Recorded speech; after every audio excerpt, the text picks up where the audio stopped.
Okay, so seitan, BBQ seitan.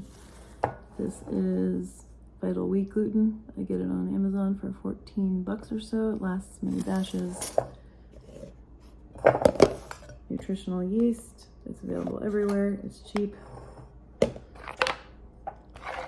Smoked paprika. Garlic powder.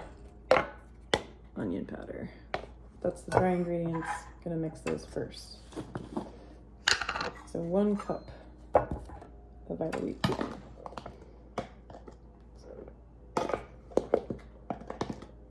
2 half-cup servings.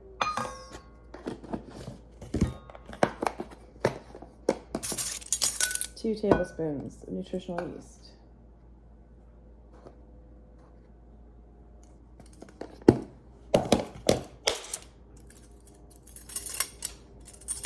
And a heaping ½ teaspoon each of each of these 3.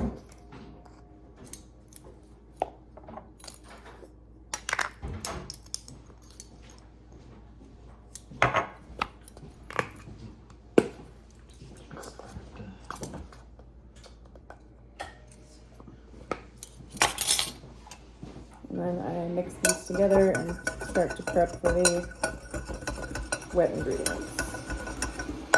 For the wet ingredients, I mix them in this 1 cup measuring cup and then add them into the dry all at once. So those are, it is 3/4 of a cup of vegetable bouillon. You could use chicken too if you don't care if it's vegan, mixed with water in here, which I'm about to do. And then there's going to be olive oil. I use liquid smoke, but it's not necessary, just gives it smoky flavor. Tomato paste. I use the squeeze jar because it's easier just to get a tablespoon without having to open a whole jar. This is actually for the end for glazing, but this is just the barbecue sauce I use. And tahini, also soy sauce. So to get it mixed, I usually take a tiny bit. That is better than bouillon. I just kind of eye it. It's like a tablespoon for a cup, like about like that much. Put it in there and then take a little hot water, but not a lot, just enough to like dissolve this. I'm gonna take a mini whisk and break that up. So just enough hot water to dissolve the bouillon cube or paste. And then I fill to make it actually the strength of broth. I fill it up to it's a 3/4 of a cup, so 6 ounces. So I fill it up to the 6, just using the water from the fridge. So there are a tablespoon of 4 things now. A tablespoon of the soy sauce. A tablespoon of olive oil.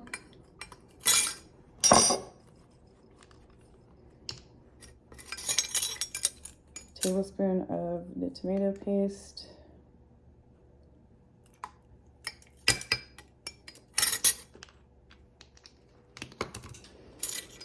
And right here, I usually mix it up because tomato paste is kind of viscous, so I just use my little whisk.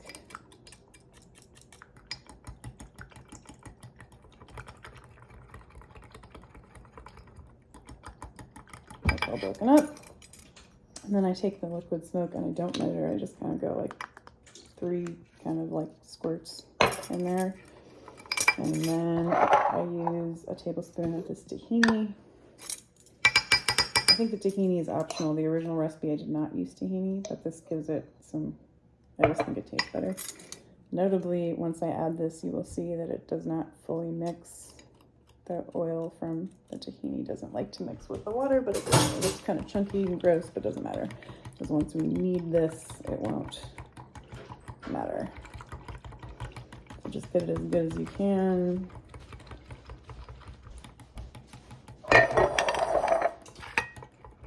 Okay. So now I have, this is all the wet.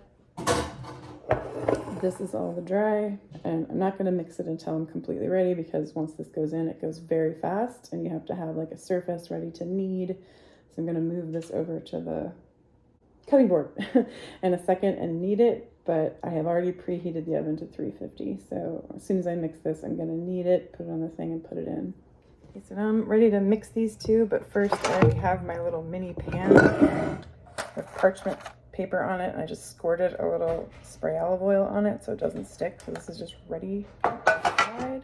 So I'm gonna mix these, and then I use this because it's got big tines and regular whisks kind of get it all caught up in it, but this has got less, you know, surface area to do that. So just pour in the wet, immediately mix. All the dry in there because the gluten immediately acts with the liquid and wants to start developing. So just get it as quickly all together initially as you can, and it'll form a ball, and then put it out on the cutting board, and then make sure your hands are clean. And then initially just knead it so you see no more dry, just kind of like general kneading, just pull it in from the sides. And then in a minute, as soon as I kind of feel like this is kind of a coherent ball, I'm going to split this into two. So right now I'm going to just squeeze it, separate it into two, and then just continue kneading each of these separate balls until you see less kind of like rough edges and more of a cohesive ball. This is like no more than like usually 4 minutes or 3 minutes or something for total. So now I've kind of flattened it so it looks like a chicken tenderloin cutlet, basically about that big, and it kind of looks meaty. And I put it on a parchment and then finish up this one.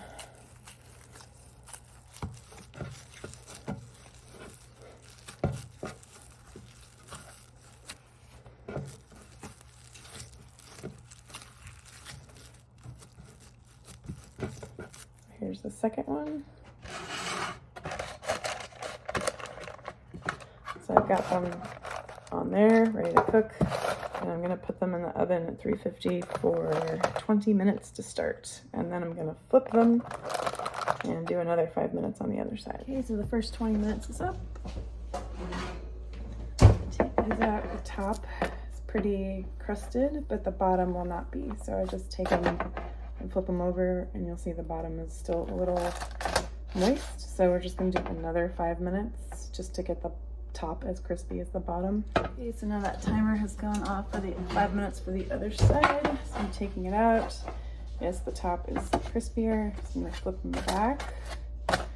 Now I'm going to take my barbecue sauce, whichever one you like, and going to basically I'm going to squirt a strip onto both like that, and then I take a silicone brush and just brush it into all the crevices so that it's covering all the crisped up parts. And then I'm going to put it back in the oven to caramelize all of this barbecue sauce on the outside. 5 minutes on this side, and then I'm going to flip it and do the same thing on the other side for 5 final minutes.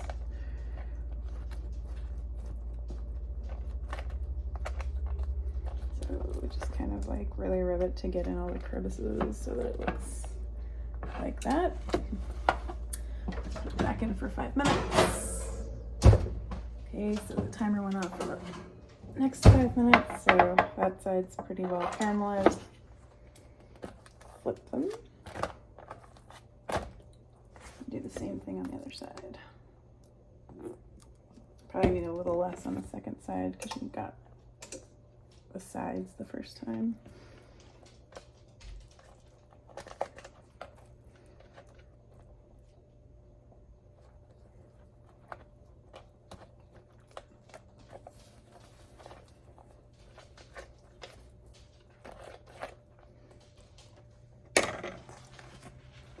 So 5 more minutes for the other side. Okay, so this is now baked. So put them on the cutting board. throw away parchment paper. I usually eat about 4 slices on my salad right away and then let the rest of it cool down completely before you put it in the fridge. I just put it in a Tupperware, but I just slice it into strips like this. And sometimes I add a little more barbecue sauce if I want it to be a little sweeter. But yeah, slice the rest of it, store it. That should last like 4 or 5 salads or 2 meals or so. Voila! Healthy salad.